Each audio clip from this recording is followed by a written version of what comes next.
Bismillahirrahmanirrahim. Alhamdulillahirabbil alamin wassalatu wassalamu ala asyrafil anbiya'i wal mursalin wa ala alihi wa sahbihi ajma'in. Subhanaka la ilma lana illa ma 'allamtana innaka antal alimul hakim. Rabbi shrah li sadri wa yassir li amri wahlul 'uqdatam min lisani yafqahu qawli. Amma ba'd. Alhamdulillah ala nikmatil Islam, alhamdulillah ala nikmatil iman wa kafa biha min ni'mah. Alhamdulillah, segala puji bagi Allah Subhanahu wa ta'ala yang memberikan kita nikmat Islam, nikmat iman, nikmat sehat, nikmat sempat, nikmat dengan segala kenikmatan yang Allah ta'ala hadirkan ke dalam kehidupan kita, untuk kita bisa mendengarkan perkara-perkara yang menjadi warisannya Nabi kita Nabi Muhammad sallallahu alaihi wasallam.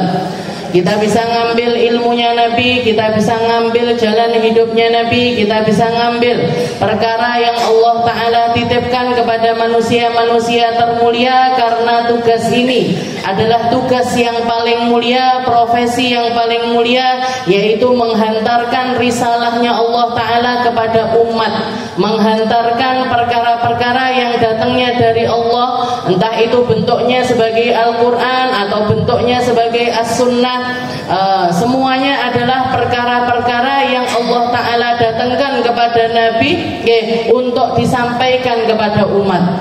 Maka salah satu hal yang harus menjadi keyakinan kita adalah apapun yang dilakukan Nabi, apapun yang diucapkan oleh Nabi, dan apapun yang didiamkan oleh Nabi, semuanya merupakan sebuah syariat. Fa innahu la yantiqu 'anil hawa in huwa illa wahyu yuha. Katanya Allah Ta'ala, la yantiqu 'anil hawa. Sesungguhnya Nabi Muhammad itu enggak pernah melakukan sesuatu atau berucap sepatah kata pun dari hawa nafsunya sendiri. Enggak pernah Rasulullah keluar sesuatu dari hawa nafsunya, enggak pernah. In huwa illa wahyun yuha, kecuali semuanya adalah wahyu yang diwahyukan oleh Allah Subhanahu wa ta'ala. Walaupun kalau dilihat dari kisah-kisah ataupun perjalanan hidupnya Nabi, ada perkara-perkara yang memang semuanya keputusannya dari Allah, dan ketika yang datang itu adalah sebuah wahyu, sebuah perintah langsung dari Allah Ta'ala, maka Nabi Muhammad gak akan pernah mentoleransi hal tersebut. Kalau sudah keputusannya ini, ya ini. Sebagaimana yang kita lihat paling jelas ketika Rasulullah melakukan yang namanya Sulhul Hudaybiyah, perjanjian damai yang terjadi di daerah namanya Hudaybiyah, antara Muslim Madinah dengan orang-orang kafir Quraisy. Di situ ada banyak macam perjanjian, dan kesemuanya merugikan umat Islam. Hampir semuanya itu merugikan Rasulullah Shallallahu Alaihi Wasallam. 10 tahun nggak boleh ada peperangan sama sekali antara orang Madinah dengan orang Mekah, disetujui sama Nabi. Yang kedua, kalau ada orang Mekah pergi ke Madinah harus dikembalikan lagi ke Mekah. Tapi kalau ada orang Madinah balik ke Mekah harus dibolehin. Jadi semuanya, jadi perjanjian yang ini berat sebelah. Sayyidina Umar bahkan di dalam kisah langsung mendatangi Sayyidina Abu Bakar, langsung datengin Sayyidina Utsman, langsung datengin Sayyidina Ali. Ini Nabi Muhammad ini Nabi tenanan apa duduk aslinya? Kenapa kok mau diajak perjanjian yang sangat merugikan umat Islam? Kita ini kan orang Islam, kita ini kan orang yang beragama, kita ini kan dapat sesuatu dari Allah Ta'ala. Kenapa harus merunduk sama orang-orang kafir? Maka Nabi Muhammad gak mentoleransi hal tersebut. Ini yang diperintahkan, seperti ini yang diperintahkan, saya hanya menjalani apa yang Allah Ta'ala perintahkan. Jadi setelah itu jadi Rasulullah nggak mentoleransi. Tapi kalau untuk hal-hal ada di beberapa tempat yang Rasulullah itu nggak langsung dapat perintah dari Allah Ta'ala. Semacam kalau yang hari Rabu kemarin saya bahas, beliau itu ketika memilih style rambut, jadi bahkan tentang penampilannya Nabi, mau belah tengah, apa mau belah pinggir, apa mau dipanjangin, apa mau dipendekin, itu Rasulullah berdasarkan dalil, tapi nggak ada perintah dari Allah Ta'ala.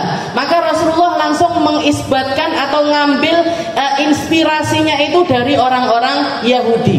Zaman itu, ketika itu stylenya orang kafir atau para penyembah berhala, mereka itu lebih seneng rambutnya itu dikedepanin. Jadi rambut itu pakai poni lah istilahnya seperti itu. Tapi Rasulullah melihat orang-orang Yahudi, mereka itu dibelah di bagian tengahnya. Maka Rasulullah milih untuk mengikuti apa yang dilakukan oleh orang Yahudi. Tapi jadi belah tengah tapi pendek. Tapi setelah itu Rasulullah setelah melihat kemungkaran yang ada pada diri orang Yahudi atau penyelewengan tentang Alkitabnya, mereka nggak percaya dengan kitab Tauratnya itu secara keseluruhan, maka Rasulullah memilih untuk belah tengah tapi rambutnya ini dipanjangin. Karena orang-orang zaman itu lebih senang pendek, maka Rasulullah memilih untuk memanjangkan rambutnya. Makanya Rasulullah itu style rambutnya bainal jummah wal wafrah. Kalau panjang di bawahnya telinga, tapi nggak sampai lebih panjang daripada pundak. Kalau sudah sampai sepundak dipotong sama Nabi, sampai sepundak dipotong lagi sama Nabi. Dan paling seringnya adalah di bawahnya di bawahnya telinga. Jadi tentang hal itu aja Rasulullah ngelihat sikon. Juga ketika Rasulullah mau pergi perang Uhud, ada perintah dari Allah Taala untuk pergi melakukan perang Uhud. Tapi nggak ada keputusan seperti apa harusnya terjadinya perang tersebut. Rasulullah mengumpulkan para sahabat, musyawarah Nabi. Rasulullah bermusyawarah dengan para sahabat, kubunya orang sepuh-sepuh semacam Sayyidina Abu Bakar dan lain sebagainya. Ini kubunya orang sepuh-sepuh bilang, ya Rasul, nggak usah kita keluar dari Madinah, kita temuin aja di pinggir Madinah, nanti kita bikin strategi gimana caranya model perangnya kita ini nanti mau dibikin seperti apa. Tapi yang muda-muda semacam Sayyidina Umar dan kawan-kawan yang lagi menggebu-gebu di dalam jiwa mudanya ini menggebu-gebu, mereka bilang sama Nabi Muhammad, ya Rasul, masa kita cemen di Madinah aja? Ayo kita lawan mereka, berangkat keluar. Berangkat keluar, kita bawa perbekalan, kita bawa persiapan, kita keluar dari negeri Madinah. Dan di antara dua kubu ini, votingnya yang paling tinggi adalah dari kubunya anak-anak muda. Anak mudanya lebih banyak soalnya. Sayyidina Umar, Sayyidina Ali, yang terkenal dengan kepahlawanannya, semuanya minta untuk berangkat keluar dari negeri Madinah. Begitu selesai musyawarah, setelah keluar, Sayyidina Umar ditegur sama Sayyidina Abu Bakar. Wahai Umar, ini wajadtu anna fi nafsir Rasul. Wahai Umar, saya melihat Rasul ini ketika musyawarah tadi itu di dalam dirinya ada rasa berat. Kayaknya sebenarnya Rasul itu nggak pengen keluar, tapi karena nuruti votingnya, karena nurutin suara terbanyak, Rasulullah mengiyakan untuk keluar dari negeri Madinah. Maka Sayyidina Umar nyesel, balik ke rumahnya Nabi, minta izin untuk masuk, dan Rasulullah sudah pakai baju perangnya. Rasulullah sudah pakai baju besinya, diutarakan sama Sayyidina Umar, ya Rasul, kayaknya jenengan nggak kerso untuk keluar dari Madinah, tapi karena paksaan kita akhirnya kita keluar.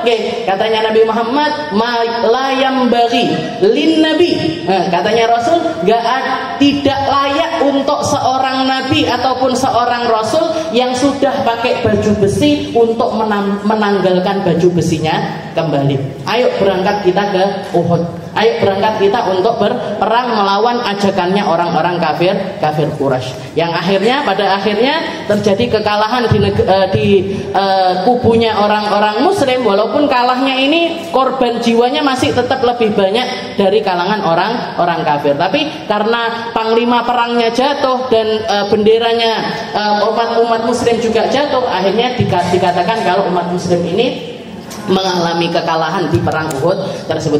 Jadi Rasulullah seperti itu, Bu. Kalau sudah nggak ada wahyu, yang beliau lakukan, kalau nggak nyari tahu dengan apa yang dilakukan oleh orang-orang terdahulu, maka Rasulullah melakukan yang namanya musyawarah. Dan kalau kita bermusyawarah, sesuatu yang harus diambil keputusannya adalah kesepakatan yang terjadi di situ. Jadi kalau jenengan berorganisasi ataupun juga melakukan musyawarah, kecil ataupun besar, Bu, kecil ataupun besar, maka yang harus dipersiapkan adalah hati kita. nerimo, mau ini keputusannya sesuai dengan kehendak kita atau enggak sesuai dengan kehendak kita. Karena banyak orang saya lihat, kalau saya lihat banyak orang yang ketika musyawarah, ketika idenya ini enggak diterima, baper, ngomong di belakang, habis itu grundel-grundel, sakjane, wes tak omongi, nggak bisa Bu. Kalau sudah mufakat, kalau sesuatu yang diambil itu sudah kesepakatan, maka berarti di situ tanggungannya bersama. Resiko kalah menang tanggungan bersama. Bener nggak benernya yang terjadi ke depannya tanggungan bersama. Itu yang namanya musyawarah. Lek nggak mau, kalau mau karpe dewe, ojo musyawarah Bu.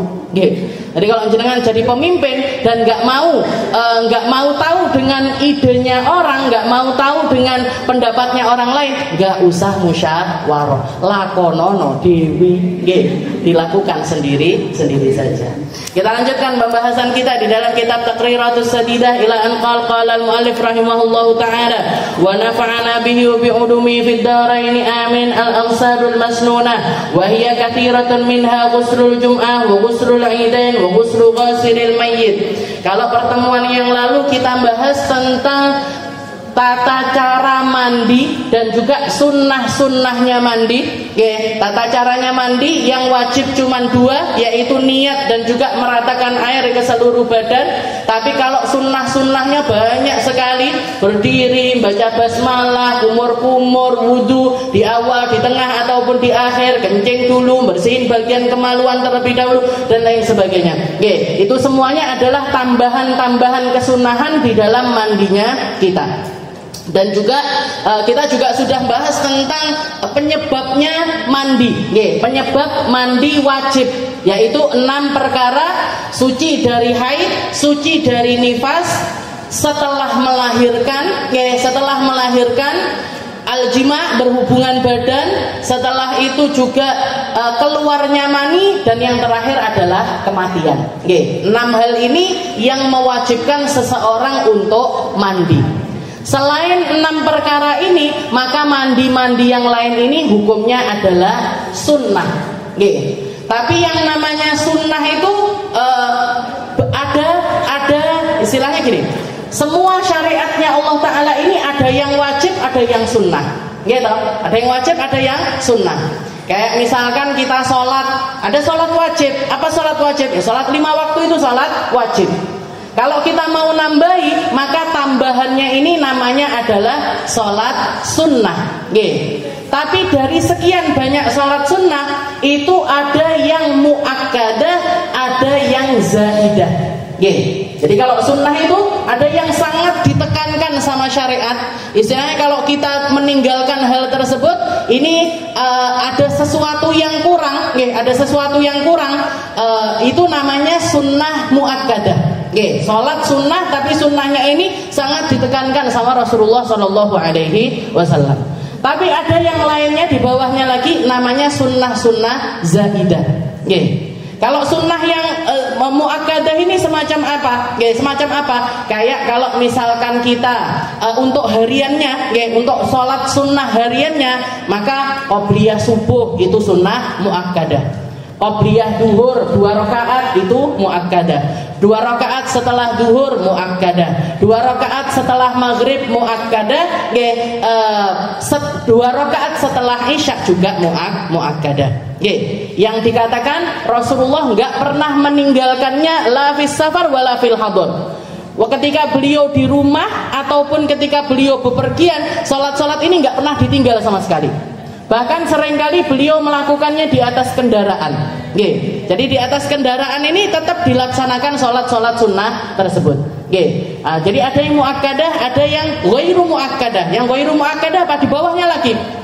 Di bawahnya lagi tambahan dari sunnah muakkadah ini, semacam 4 rakaat sebelum duhur, 4 rakaat setelah duhur. Jadi kalau yang muakkadah 2 rakaat sebelum duhur, 2 rakaat setelah duhur. Kalau mau nambahin lagi 4 rakaat sebelum duhur, 4 rakaat setelah duhur. Setelah itu ditambah lagi qobliyah asar. Qobliyah asar itu enggak muakkadah, tapi boleh untuk dilakukan. 2 rakaat sebelum asar. Habis itu 4 rakaat bahkan 6 rakaat setelah maghrib, yang dinamakan dengan sholat sunnah awabin.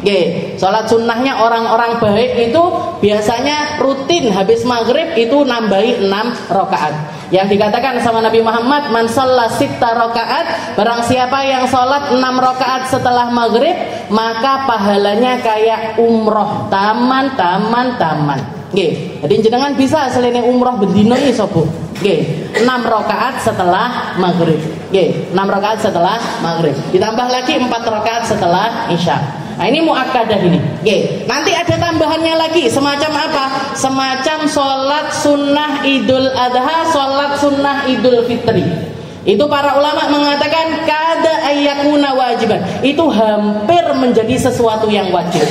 Hukumnya sunnah, tapi seakan-akan kalau kita, bahkan kalaupun misalkan nggak ada syariatnya kan terasa. Jangan bodoh-bodoh kok nggak melok sholat id, koyok nggak bodoh. Bodoh, orang Jawa, orang Tulungagung kan ngomongnya bodoh. Rioyo kalau orang Jawa lainnya. Jadi hari raya kok nggak ikut sholat id atau ketinggalan sholat id, itu kayak ada yang kurang dari idnya kita. Jadi bahkan sampai ke tingkat terasa ini. Nah, itu sholat. Nanti puasa juga gitu. Puasa Ramadan yang wajib, tapi ada kesunahan, ada yang mingguan, ada yang bulanan, ada yang tahunan. Ada yang bulanan. Sedekah juga gitu, ada sedekah wajib, zakat fitrah, zakat mal itu sedekah wajib. Nanti sedekah sunnahnya tambahan-tambahan yang lainnya. Jangan mau ngasih hadiah orang, ngasih makan orang, habis itu wakaf tanah dan lain sebagainya, itu semuanya. Bahkan nolong orang, ada orang butuh minta utang sama kita, kita tahu orang ini orang yang amanah, setelah itu kita bantuin dia di dalam hutangnya tersebut. Nah ini semuanya adalah sedekah, tapi sedekahnya sedekah sunnah, nggak sampai ke wajib. Nah, semuanya seperti itu. Nah, mandi juga gitu. Mandi ada kalanya mandi itu hukumnya wajib, yaitu kalau terjadi 6 perkara yang kita lakukan, yang terjadi 6 perkara dalam diri kita. Atau kalau kita mewajibkan perkara tersebut, sesuatu yang sunnah tapi kita wajibkan, sesuatu yang sunnah tapi kita wajibkan. Semisal jenengan bernazar, ya Allah, kalau anak saya lulus ujian, keterima di universitas yang dia inginkan, maka saya akan melaksanakan mandi setiap hari Jumat. Setiap hari Jumat saya bakalan mandi. Dinoliane ndak adus, Jumat kok adus. Gimana ini hukumnya? Gimana ini hukumnya? Hari Jumat mandinya dia, hukumnya jadi wajib, bukan lagi menjadi sesuatu yang sunnah. Nah, tapi ada banyak macamnya aghsalul masnunah, mandi yang sunnah. Nah, mandi sunnah juga sama, ada yang muakkadah, ada yang zaidah, ada yang ditekankan sama Nabi Muhammad, ada yang tambahan, ada yang merupakan sebuah tambahan saja.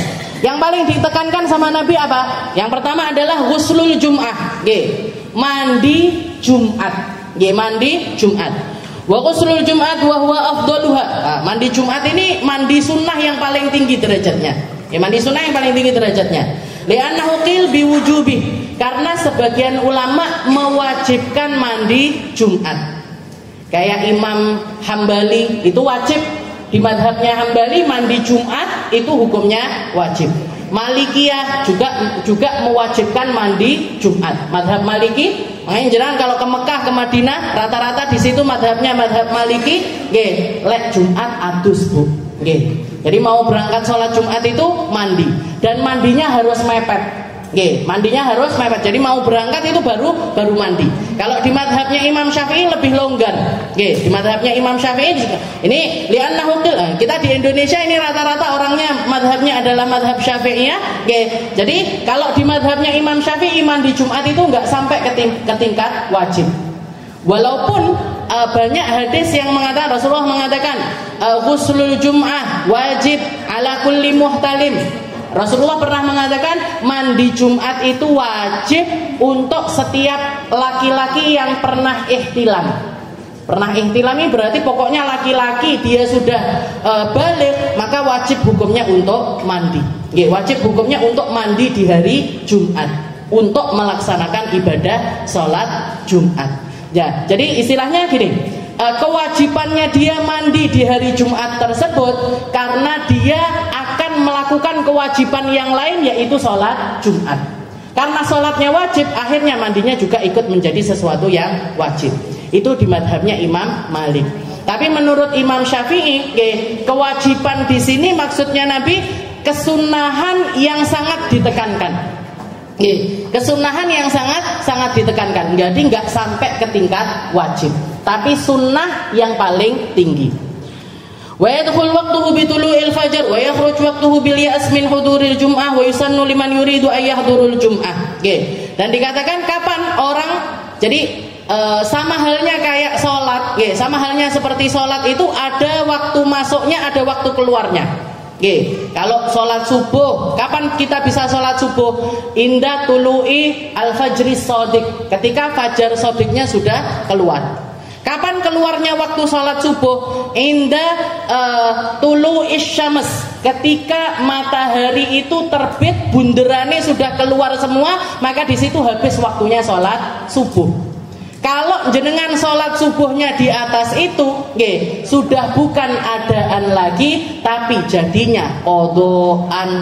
Jadi jenengan sholat subuh jam itu, setengah 8, itu bukan sholat subuh adaan, tapi qodhoan. Dan kalau dilakukan secara sengaja, dosa. Jadi kalau dilakukannya sengaja, dosa. Nah, orang kalau sholat subuh di luar waktunya, nah itu kalau dilakukan secara sengaja atau nggak sengaja tapi bendino, panggah nggak sengojo, bangkong nggak sengojo, bangkong neh nggak sengojo neh, bangkong neh nggak sengojo neh. Nah itu kada yakuna haraman, jadi hampir menjadi, kalau sengaja haram pastinya, tapi kalau nggak sengaja tapi berhenti yo panggah haram bu. Jadi semuanya itu seperti duhur. Kapan duhur itu? Ketika nanti kita bahas di awqatus shalah. Jadi ini mandi juga gitu. Kapan kita bisa melaksanakan mandi Jumat? Inda bitulu'il fajr. Begitu masuk waktu subuh, itu sudah masuk waktunya untuk mandi Jumat. Jadi kalau hari Jumat subuh itu masuknya waktu subuh, masuk juga waktunya kita untuk boleh mandi Jumat. Makanya kalau jenengan punya anak-anak laki-laki, yang hari Jumat kan biasanya tetap sekolah, hari Jumat biasanya tetap sekolah. Dan misalkan sekolahnya ini nggak ngizinkan untuk pergi melaksanakan sholat Jumat kecuali waktunya mepet. Anaknya bilang, "Ma, aku ini kalau dadak mandi dhisik mau sholat Jumat, ketinggalan Jumatnya. Maka boleh dia mandi pagi itu diniatkan sekalian untuk mandi Jumat. Mandi mau sekolah itu diniatkan untuk mandi Jumat sekalian, nggak apa-apa. Karena bitulu'il fajar, karena masuk waktu subuh itu sudah boleh mandi Jumat. Wa yakhruj waqtu bil ya's min huduril jum'ah, dan keluar waktunya ketika seseorang ini berputus asa dari hadir Jumat. Kayak misalkan ada orang sakit, pengen menguatkan dirinya untuk tetap berangkat sholat Jumat. Selama mampu Jumatan, wajib untuk Jumatan. Tapi kondisinya lagi sakit. Ditunggu jam 8 panggah ndak kuat, jam 9 tetap ndak kuat, jam 10 tetap ndak kuat, jam 11 tetap nggak kuat untuk berangkat Jumat, maka habis juga waktunya dia untuk mandi Jumat. Karena dia nggak mampu untuk berangkat sholat Jumat, maka mandi sholat Jumatnya ini juga sudah nggak berlaku lagi. Al-ya'as min huduril jum'ah wa yusannu liman yuridu ay yahdurul jum'ah. Dan sunnahnya ini untuk orang yang berangkat Jumatan. Selain orang yang berangkat Jumatan nggak sunnah untuk mandi, nggak ada kesunahan untuk mandi. Tapi sebagian ulama mengatakan tetap ada kesunahan untuk mandi kalau kita itu menghormati hari Jumat. Jadi kalau jenengan mandi tadi. Terus diniatkan untuk mandi ini, kalau saya bilang mandi berarti ngeratakan air ke seluruh badan. Maksudnya samponan barang kian. Nggih, kepalanya juga dikeramasi. Nah, ini kalau kita niatkan untuk menghormati hari Jumat dapat pahala juga. Nggih, dapat pahala juga. Wal afdal ta'khiruha inda iradatil khuruj lis shalah. Tapi paling afdalnya kita itu sebelum berangkat, nggih. Begitu kita sebelum berangkat, maka istilahnya mepet. Berangkatnya jam berapa? Sebelum berangkat itu kita mandi.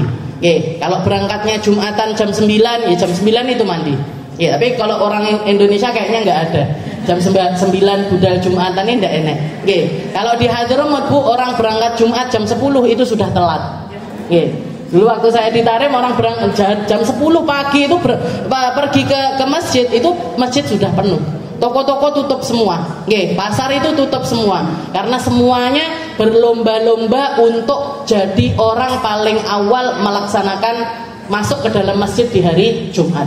Seperti hadisnya Nabi Muhammad SAW dikatakan para malaikat itu kalau sudah hari Jumat ada malaikat-malaikat yang diutus sama Allah Ta'ala untuk nunggu di pintu-pintu setiap masjid.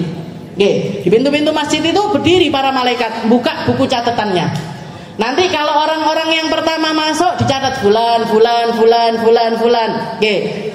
Ad-jaulah al-ula, rombongan kloter pertama masuk ke masjid. Pahalanya setara dengan sedekah seekor unta. Setelah itu habis ini, kloter 1 sudah masuk semua. Kloter 2 ditulis lagi. Fulan. Ditulis lagi. Ditulis dicatat sebagai apa? Ini orang-orang yang dapat pahala setara sedekah seekor sapi. Habis itu nanti lewat lagi, kloter ketiga, dicatat fulan. Ini orang yang sedekah setara seekor kambing. Kloter keempat kayak ayam. Kloter terakhir koyok endok, kayak sedekah telur.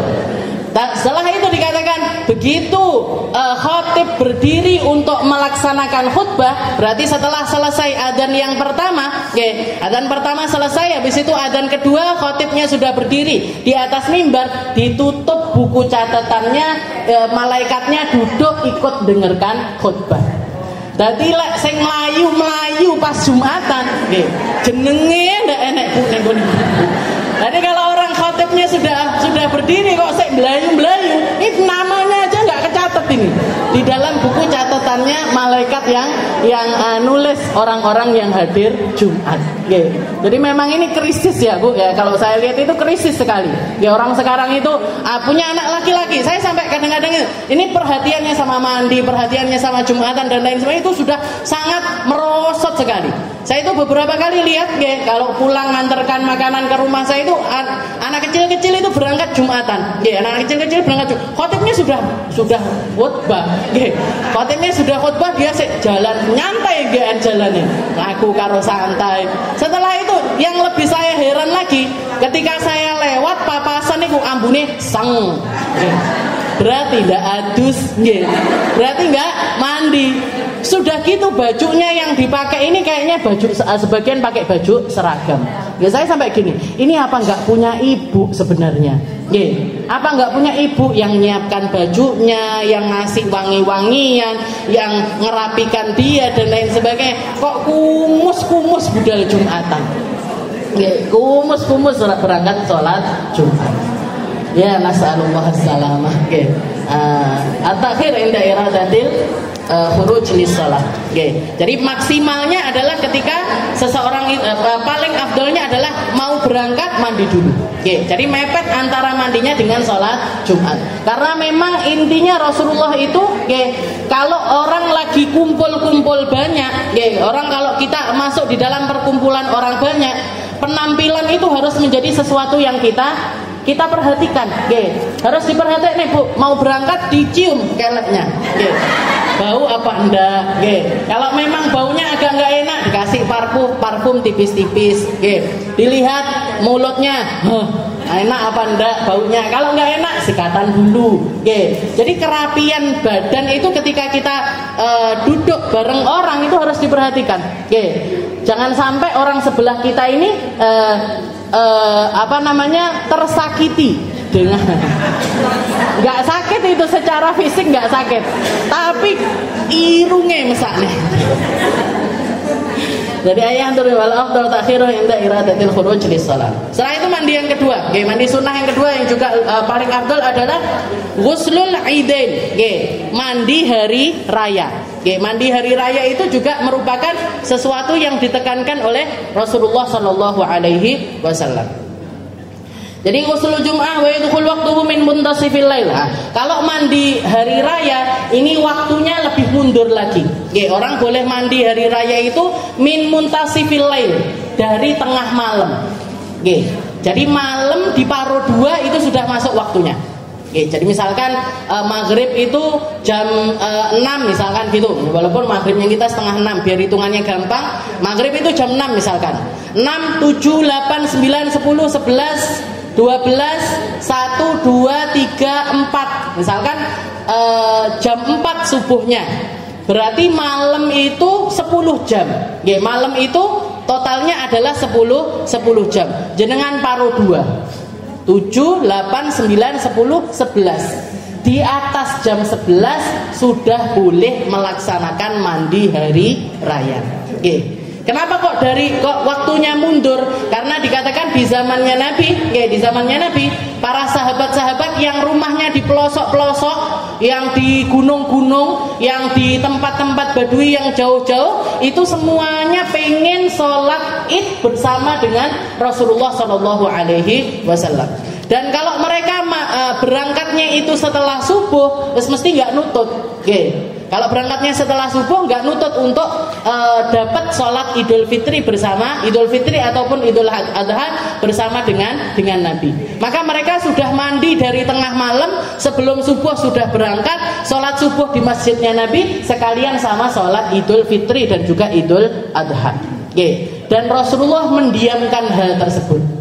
Nah, kalau didiamkan sama Nabi itu menunjukkan kalau apa yang dilakukan ini benar, bukan sesuatu yang salah.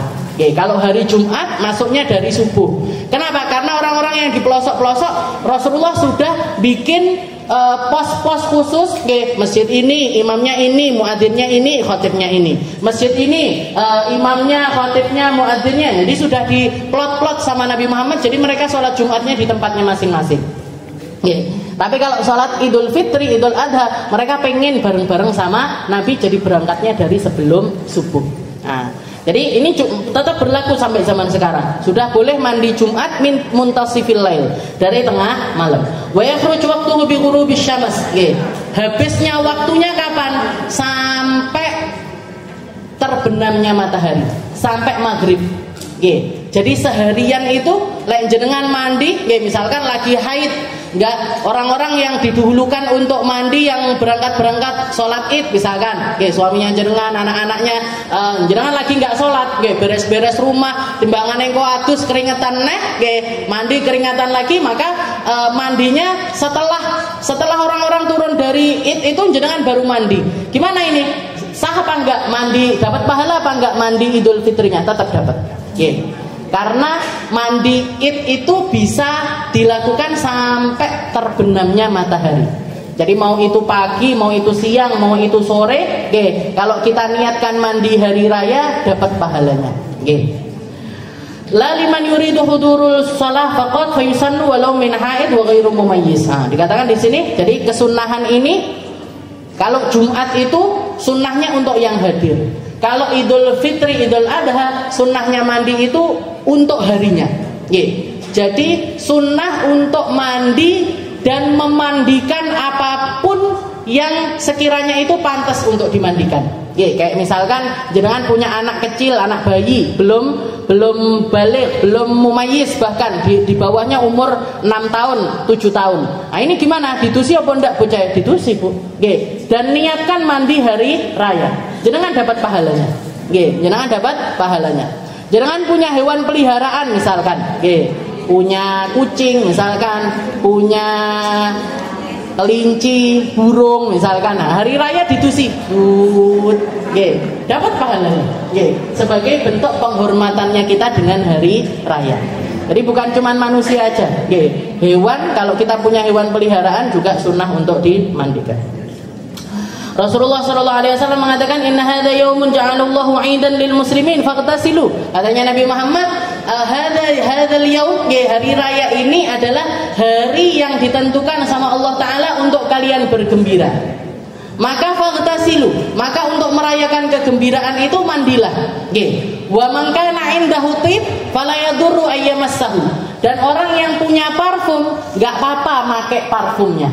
Nggih. Jadi disunnahkan sama Nabi yang punya parfum yang wangi baunya maka dipakai parfumnya. Ya sing wangi loh nggih parfumnya. Lek enggak wangi bukan parfum namanya. Nggih. Jadi yang wangi dipakai. Setelah itu Rasulullah wa alaikum bisiwak, dan hendaknya kalian itu pakai siwak atau merhatikan kebersihan gigi. Nggih. Jadi pakai parfum itu boleh. Cuman bedanya antara laki-laki sama perempuan. Kalau laki-laki itu sunnahnya pakai parfum yang gak ada warnanya tapi baunya itu nyebar. Jadi nggak ada warnanya itu kayak warna kulit atau warna, istilahnya kalau diginikan kalau diginikan di baju putih itu nggak ninggalkan bekas. Karena laki-laki keseringan lebih sering pakai baju putih dibandingkan perempuan.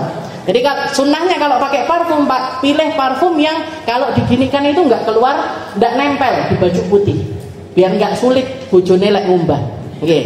Setelah itu, tapi aromanya itu yang semerbak, aromanya itu yang keluar. Nah, itu untuk laki-laki.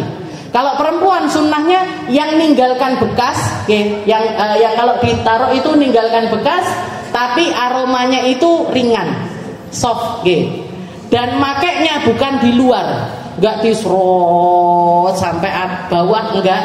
Tapi kalau jenengan pakai baju dobelan, pakai parfumnya itu di badan, bukan di baju. Jadi baju dalam kita yang dikasih parfum, bukan baju luarnya kita yang dipakein parfum. Karena kalau bau wangi itu antara laki-laki sama perempuan, ini orang nyiumnya pikirannya berbeda. Kalau orang laki-laki, perempuan biasanya nyium laki-laki wangi itu nggak mikir reno-reno. Tapi kalau laki-laki nyium bau wanginya perempuan mesti pikirannya aneh-aneh. Dan itu jangan pernah percaya sama laki-laki, Bu. Kecuali bapak jenengan. Yang lainnya itu Ghuslul Id, mandi hari raya. Dan yang ketiga ghuslu ghasilil mayyit. Sunnah juga mandi setelah memandikan jenazah. Ghuslu min ghasilil mayyit, mandi setelah memandikan jenazah. Walau kanal mayyit kafiron, dikatakan walaupun mayitnya misalkan adalah non muslim. Walaupun misalkan mayitnya ini kafir, orang yang nggak percaya sama Allah Taala, tapi dia nggak ada yang ngeramut dari golongan agamanya dia, maka umat muslim harus bertindak. Nggak boleh dibiarin ada orang kafir meninggal setelah itu dibiarin, nggak ada yang nguburin, nggak boleh. Mau dimandikan boleh apa nggak boleh dimandikan. Dan kalaupun misalkan kita memandikan jenazah orang non muslim, maka setelah memandikan ini sunnah untuk mandi. Walau kana min kafir, walau kana al-ghasil haidun aw nufasa. Dan bahkan walaupun yang mandi ini, yang memandikan ini misalkan lagi haid, lagi nifas, lagi haid, ada keluarganya yang meninggal, terus jenengan ikut memandikan. Biasanya kalau orang kita kadang mangku, atau ikut mewudukan dan lain sebagainya, maka sunnah untuk mandi setelahnya. Walaupun kita lagi haid, walaupun kita lagi nifas. Wa yadkhul waqtu bil faragh min ghuslil mayyit wa yakhruj waqtu bil i'rad anhu. Sunnahnya setelah selesai memandikan jenazah, begitu selesai mandikan jenazah, sunnah untuk mandi, dan habis waktunya ketika orang itu menolak untuk mandi. Aku rasa-rasan adus, aku malas mandi, maka di situ sudah habis waktunya. Jadi seperti yang terjadi kepada Sayyidah Asma bintu Umais. Sayyidah Asma bintu Umais itu pertama, beliau itu adalah istri dari Sayyidina Ja'far bin Abi Thalib, sepupunya Nabi, kakaknya Sayyidina Ali bin Abi Thalib, namanya Ja'far, julukannya At-Tayyar. Ja'far At-Tayyar. Sayyidah Asma ini istrinya Sayyidina Ja'far yang ikut hijrah ke Habasyah setelah pulang dari Habasyah hijrah lagi ke negeri Madinah. Hijrah ke negeri Madinah. Sayyidah Asma mendampingi Sayyidina Ja'far ini hijrah 2 kali. Dari Mekah ke Habasyah atau Ethiopia, dari Habasyah ke Madinah, ke Mekah, dari Habasyah ke Madinah. Yang bahkan dikatakan ketika Sayyidina Ja'far ini datang pas nepati Rasulullah memenangkan peperangan Khaybar. Yang mana peperangan Khaybar itu bentengnya negeri Khaybar itu baru bisa ditaklukkan sama Nabi Muhammad setelah 3 hari 3 malam pengepungan. Yang jadi panglima perangnya Sayyidina Ali bin Abi Thalib. Begitu menang ditaklukkan sama Nabi, Sayyidina Ja'far datang. Dikatakan ketika Rasulullah melihat Sayyidina Ja'far datang, Rasulullah langsung berdiri dan mengatakan, "Ma ra'aitu bi ayyihima afrah." Saya enggak ngerti, saya ini gembiranya karena apa? Bi fathi Khaybar am bi qudumi Ja'far. Karena saya menang perang Khaybar apa karena datangnya Ja'far? Nah, Sayyidah Asma ini pertama jadi istrinya Sayyidina Ja'far. Sayyidina Ja'far meninggal syahid di perang Mu'tah. Beliau dipinang sama Sayyidina Abu Bakar As-Siddiq. Setelah meninggalnya Ummu Ruman. Ummu Ruman itu istrinya Sayyidina Abu Bakar. Sayyidina Abu Bakar meminang Sayyidah Asma. Setelah Sayyidina Abu Bakar meninggal, beliau dipinang lagi sama Sayyidina Ali bin Abi Thalib. Jadi duwe bojo telu seter kabeh, Bu. Sayyidina Ja'far, Sayyidina Abu Bakar, dan yang ketiga adalah Sayyidina Ali bin Abi Thalib. Dikatakan ketika Sayyidina Abu Bakar, si istrinya meninggal, Ummu Ruman ini meninggal, Sayyidah Asma ini termasuk orang yang memandikan jenazahnya Ummu Ruman. Mandikan jenazahnya Ummu Ruman. Setelah selesai memandikan jenazah, beliau keluar, bilang di depannya Sayyidina Abu Bakar dan orang-orang laki-laki yang ada di situ, katanya beliau, "Ini shaimah. Saya ini habis mandikan jenazah, tapi saya lagi puasa.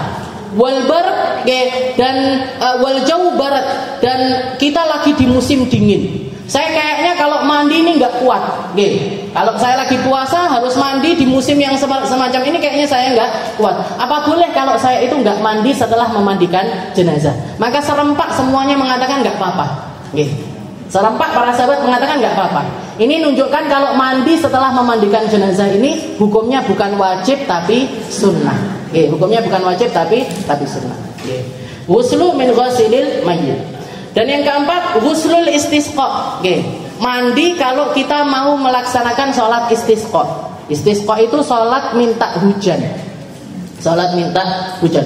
Wa yadkhul waqtu idza kana munfaridan inda iradatis shalah wa idza kanatis shalah jamaah inda ijtima'in nas wa yakhruj waqtu bi fi'lis shalah. Dan mandi istilahnya sholat istisqa itu boleh dilakukan sendiri, boleh dilakukan berjamaah. Dan kalau dilakukan berjamaah itu seharusnya pemerintah yang nyuruh. Jadi kalau misalkan paceklik lama nggak hujan-hujan, kekeringan di mana-mana, boleh ini para pemimpin-pemimpin negara itu untuk melaksanakan sholat Jumat, sholat istisqa bareng-bareng. Sholat istisqanya sunnahnya kalau pemerintah yang nyuruh, sebelum melaksanakan sholat istisqa itu bareng-bareng sholat dulu 3 hari. Bareng-bareng puasa dulu selama 3 hari. Setelah puasa 3 hari, keluar bersama-sama di tanah lapang, pakai baju-baju yang paling sederhana. Enggak terus keluarnya pakai baju regane 10 juta, jas, pakai jam tangan Rolex dan lain sebagainya. Jangan. Jadi pakai baju yang sederhana. Setelah itu sholat, sebelum sholat sunnah untuk pakai khutbah dulu. Khutbah, habis itu baru melaksanakan sholat istisqa. Kalau kita termasuk orang-orang yang mau berangkat sholat istisqa, maka sebaiknya sebelum itu mandi. Kalau ada air. Kalau nggak ada air, tayamum. Kalau nggak ada air, memang kekeringannya itu parah sekali, maka diganti dengan tayamum. Kita kan jamaah, tapi kayaknya orang Indonesia jarang. Nggak usah saya detailkan. Ghuslul istisqa. Dan yang kelima, ghuslu khusufil qamar wa khusufis syams. Juga sunnah mandi kalau terjadi gerhana. Bukan buat pesugihan tapi Bu, tapi memang sunnah untuk mandi ketika terjadi gerhana. Mau itu gerhana bulan, mau itu gerhana matahari, mau itu sempurna, mau itu separuh, mau itu cincin dan lain sebagainya, tetap sunnah untuk melaksanakan mandi khusufil qamar, mandi gerhana istilahnya. Khusufil qamar wa khusufil syams. Wa yadkhul waqtuhuma bi ibtida'it taghayyur wa yakhruj waqtuhuma bi fi'lis shalah. Dan masuk waktunya ketika sudah terjadi perubahan. Jadi gerhana itu kan, kalau gerhana matahari, mataharinya ketutupan bulan, gitu.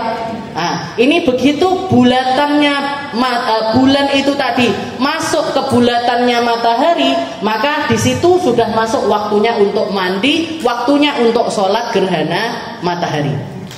Kalau gerhana bulan, bulannya, cahayanya bulan ditutupi sama matahari, gitu. Nah, ini begitu bulatan mataharinya ini masuk ke bulatannya bulan, waktu itu sunnah untuk mandi. Nah, setelah mandi, sunnah untuk dilanjutkan dengan sholat gerhana. Sholat gerhana. Sholat gerhana itu ada 3 caranya, ada 3 macam cara. Yang pertama 2 rakaat kayak kita sholat sunnah biasanya. Cara yang kedua 2 rakaat tapi dengan 2 kali rukuk dan 2 kali berdiri. Jadi Fatihahnya 4 kali, rukuknya di setiap rakaatnya 2 kali. Nah, jadi gini, berdiri takbir, baca Fatihah, baca surat. Habis itu rukuk, i'tidal, baca Fatihah lagi, baca surat lagi. Nah, habis itu rukuk, i'tidal, baru sujud. Nah, nanti berdiri lagi rakaat kedua, Fatihah, surat, rukuk. Setelah itu berdiri lagi, Fatihah, surat lagi, rukuk lagi, berdiri, i'tidal, sujud, duduk sampai akhir salam. Nah, itu cara yang kedua. Nah, cara yang kedua dari sholat gerhana. Cara yang ketiga sama dengan cara yang kedua, hanya saja suratnya yang dipanjangkan. Suratnya yang dianjurkan sama Nabi untuk dilaksanakan panjang, seperti sholat gerhananya Nabi. Rasulullah itu pernah sholat gerhana, dan gerhananya ini bareng sama kematiannya Sayyid Ibrahim, putranya Nabi yang terakhir, yang lahir dari Mariatul Qibtiyah. Itu lahir, gak lama setelah dikuburkan terjadi gerhana. Terjadi gerhana matahari. Katanya para sahabat, bahkan bumi pun bersedih atas matinya Ibrahim, atas kematian Sayyid Ibrahim. Katanya Nabi Muhammad, enggak, innasyamsa wal qamar, enggak, matahari, bulan itu semuanya adalah bukti-bukti kekuasaannya Allah. Ketika Allah Ta'ala ingin ngambil cahayanya, akan tercabut cahayanya. Ketika Allah Ta'ala mau menetapkan cahayanya, akan tetap ditetapkan cahayanya. Bukan gara-gara matinya siapapun, bukan karena hal apapun. Bahkan bukan karena kematiannya Sayyid Ibrahim. Maka setelah itu Rasulullah mengajak para sahabat untuk sholat gerhana. Nah, sholat gerhananya Nabi 2 rakaat dengan cara yang seperti kedua, dengan 2 kali berdiri dan 2 kali rukuk. Tapi setelah Fatihah, berdiri yang pertama setelah Fatihah, beliau baca surat Al-Baqarah. Setelah itu berdiri yang kedua setelah Fatihah, beliau baca surat Al-Imran.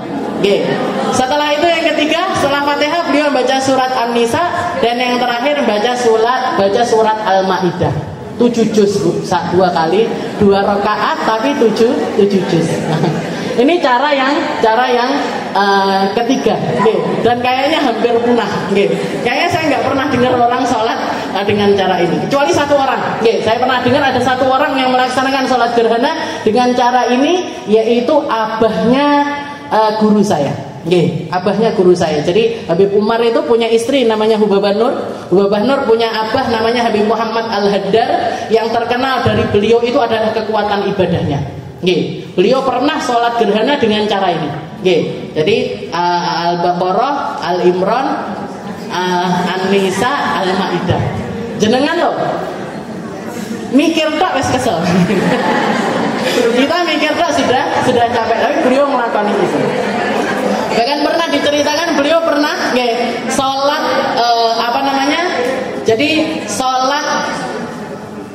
jadi dengan cara yang tepat, pengen sholat malam seperti sholat malamnya Nabi. Mirip seperti ini, mirip seperti ini. Bahkan bukan cuma 4 surat ini yang dibaca. Ini kan 4 surat tapi dibaca 4. Jadi ada jedanya, masih ada rukuknya, ada i'tidalnya dan lain sebagainya. Tapi ada hadis warid di mana Rasulullah itu sholat malam 1 rakaatnya beliau baca 4 surat ini. Jadi 7 juz rakaat. Rakaat keduanya sepanjang 7 juz ini juga, tapi lebih pendek sedikit. Rakaat ketiganya lebih pendek dari rakaat kedua, rakaat keempatnya lebih pendek daripada rakaat ketiga. Tapi bedanya nggak banyak. Dan rukuknya dipanjangkan, i'tidalnya dipanjangkan, sujudkan dipanjangkan semuanya. Ini orang-orang Baido, beliau tinggalnya daerahnya namanya Baido. Pengen nirukan sholat malam seperti sholatnya Nabi, tapi sholat dewe koyoke nggak kelakon. Akhirnya minta sama Habib Muhammad untuk jadi imam. Untuk jadi imam. Dituruti sama beliau. Dituruti jadi sholat. Sholat itu tadi dengan cara yang terpanjang, hampir khatam, Bu. Hampir khatam satu Quran itu dalam dua rakaat sholat. Setelah itu begitu salam, yang pertamanya sak masjid ini bekwong. Yang pertamanya orang yang minta ini murid-murid TDW. Pertama semasjid ini orang begitu salam, ya assalamualaikum warahmatullahi wabarakatuh, assalamualaikum warahmatullahi wabarakatuh. Gak ada orang lagi, tinggal 1 orang penjaganya masjid, itu pun sudah megang kunci. Wes beb, dan beb telah tak kunci masjid. Ayo beb, sudah selesai, mau tak kunci masjidnya. Jadi tersisa 1 orang, itu pun gak sampai selesai, nungguin beliau di pintu sambil megang kunci masjid. Nah ini pernah terjadi di abahnya beliau, Habib Muhammad bin Salim Al-Haddad. Jadi abahnya Habib Muhammad ini namanya Habib Salim, itu pernah melakukan hal yang sama. Tapi bedanya ketika beliau salam, saat masjid ini kosong, tinggal 1 orang penjaganya masjid, tapi sampai selesai salam, assalamualaikum warahmatullahi wabarakatuh, baru setelah itu bilang, beb sudah beb, mau tak kunci masjidnya. Tapi masih ada 1 makmum yang tersisa. Anaknya wis gak tersisa. Kita opon nek. Sebelum ngelakoni wis putus asa. Jadi ini cara salat istisqa. Yang ke-6 ghusl kafir idza aslam. Yang ke-6 adalah mandi ketika orang masuk ke dalam agama Islam. Orang kalau masuk Islam, itu sunnah hukumnya untuk mandi setelah masuk Islam.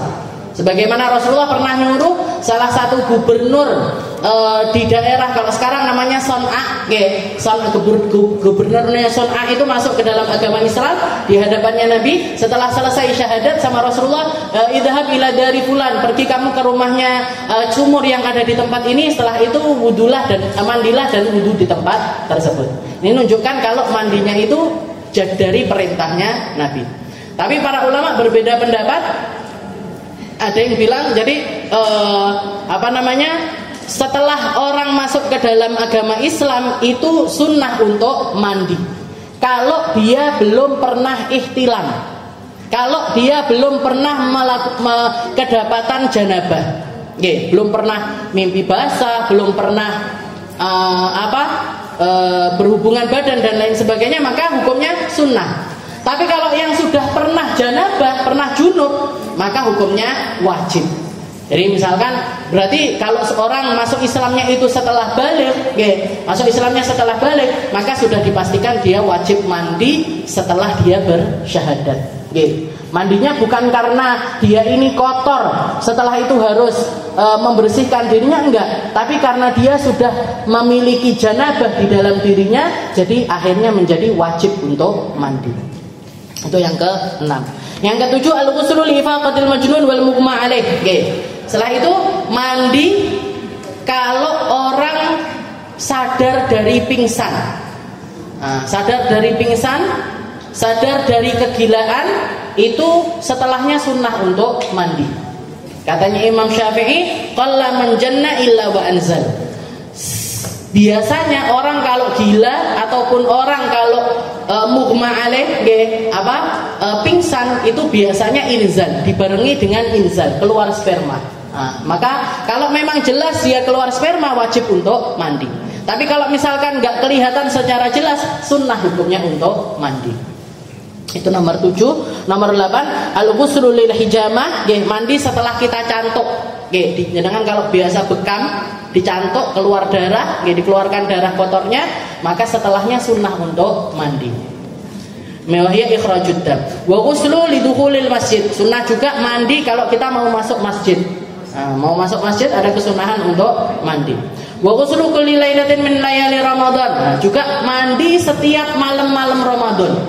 Setiap malam-malam Ramadan itu ada kesunahan untuk mandi. Wa yadkhul minal maghrib likayyan syad lil qiyam.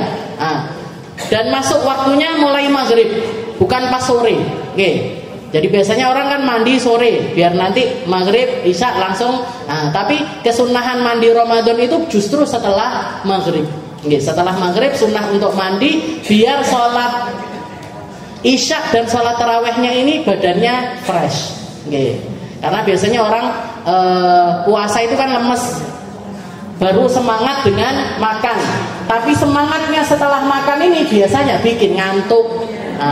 Nah biar nggak ngantuk, mandi dulu baru berangkat untuk taraweh. Itu yang ke-10. Yang ke-11 aghsalul hajj wal umrah, mandi-mandi ketika kita di tanah haram, mau haji ataupun mau umrah. Wa dzalika indal ihram wa dukhuli Makkah wal wuquf bi Arafah wa tawaf wa ramyil jimar wal mu'tamad annahu la yusannu al-ghusl lil mabit bil Muzdalifah li qurbihi min ghusli al wuquf bi Arafah. Jadi semua ketika kita mau datang ke manasikil hajj, tempat-tempat yang harus dikunjungi untuk kita ibadah haji itu, maka sunnah sebelumnya untuk mandi. Sunnah sebelumnya untuk mandi. Mau berangkat ke Arafah, sunnah mandi.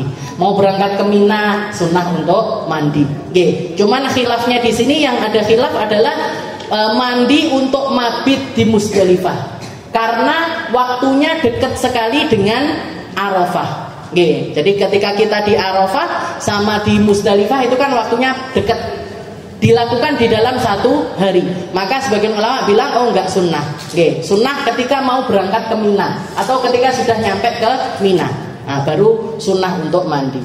Semuanya mau jenengan mau umroh, mau umrohnya berkali-kali sekalipun, maka setiap kali mau ngambil mikot untuk umroh sunnah untuk mandi. Sunnah untuk mandi, bersih-bersih, pakai baju yang bersih, pakai wangi-wangian di dalam. Itu semuanya sunnah sebelum kita umroh. Pakai parfum itu nggak boleh setelah kita ngambil mikot. Tapi kalau sebelum kita ngambil mikot, sunnah untuk pakai wangi-wangian. Dan bau yang tersisa dari wangi-wangiannya kita itu nggak masalah. Jadi orang mau ngambil mikot untuk umroh, walaupun misalkan sehari habis subuh umroh misalkan, sunnah mandi. Sebelum ngambil mikot itu sunnah mandi. Nanti habis zuhur misalkan ngambil mikot lagi, mandi lagi. Habis isya misalkan ngambil mikot lagi, sunnah lagi untuk mandi. Jadi berapapun kita umroh dalam sehari, setiap kali ngambil mikot sunnah untuk mandi. Dan yang ke-12 al-ghuslu li dukhuli Madinati Rasulillah. Kalau mau berangkat ke Madinah juga sunnah untuk mandi dulu, mandi untuk penghormatan kepada Nabi Muhammad SAW.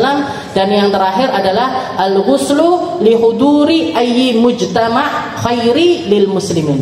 Mandi sebelum kumpul-kumpul kebaikan bersama orang muslim, maka sunnah untuk mandi. Kalau mau ngaji mandi dulu. Ojo budal ngaji kepet. Jangan berangkat ke majelis dalam keadaan belum mandi. Selain itu, selain sunnah-sunnah ini tadi, jadi yang terakhir ini, setiap kali kita mau berkumpul di dalam perkumpulan yang baik, perkumpulan yang baik, Bu, perkumpulan apapun, walaupun misalkan bukan pengajian, mau berangkat PKK, mau berangkat arisan, mau berangkat paguyupan, mau berangkat ngambil rapotnya anaknya, sunnah mandi dulu. Sunnah mandi biar karena kita mau ketemu sama orang banyak. Wallahu a'lam bishawab.